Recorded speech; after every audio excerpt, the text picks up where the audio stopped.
ఒక సువిశాల మహాసామ్రాజ్యాన్ని నిర్మించిన మరాఠా యోధుడు ఛత్రపతి శివాజీ మహారాజ్కి పట్టాభిషేకం చేయడానికి ఏ బ్రాహ్మణుడు ముందుకు రాలేదు. కారణం శివాజీ శూద్రుడు కాబట్టి. బ్రాహ్మణ ధర్మం పేరిట ఒక మహాచక్రవర్తిని అవమానించారు. శూద్రులు రాజులు కాకూడదని ధర్మం విధించారు.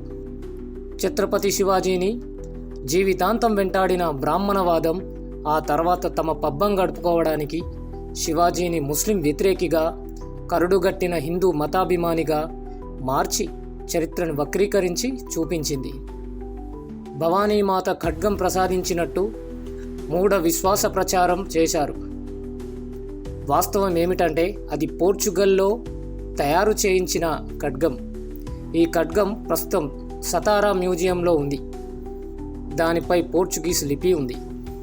అప్పటి మొఘల్ చక్రవర్తికి వ్యతిరేకంగా స్వరాజ్య స్థాపనకై పోరాడాడే తప్ప ముస్లింలకు వ్యతిరేకంగా కాదు.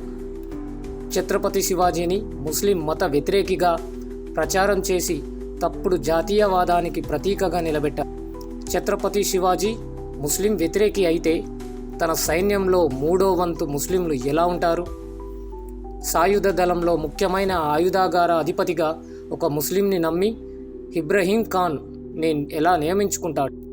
శివాజీ హిందువులకు మాత్రమే అన్నట్టు చూపిస్తూ ఇప్పుడున్న అతివాదులు, మత ఛాందసవాదులు తెగ ప్రచారం చేస్తూ ఛత్రపతి శివాజీ మహారాజ్కు పట్టాభిషేకంలో జరిగిన అవమానకర చర్యలను మరుగుపరిచారు. చరిత్రని వక్రీకరించి వాట్సాప్ యూనివర్సిటీలో తింపుతూ యువత మెదళ్లలో మత విద్వేషాలు నింపుతున్నారు. మరాఠా యోధుడు ఛత్రపతి శివాజీ మహారాజ్ చరిత్ర నుంచి వీరత్వం, ధైర్యం, పోరాట పటిమ నేర్చుకోవాలి తప్ప మత విద్వేషాలకు లోను కాకూడదు. ఏదో ఒక మతానికి సంబంధం లేదు.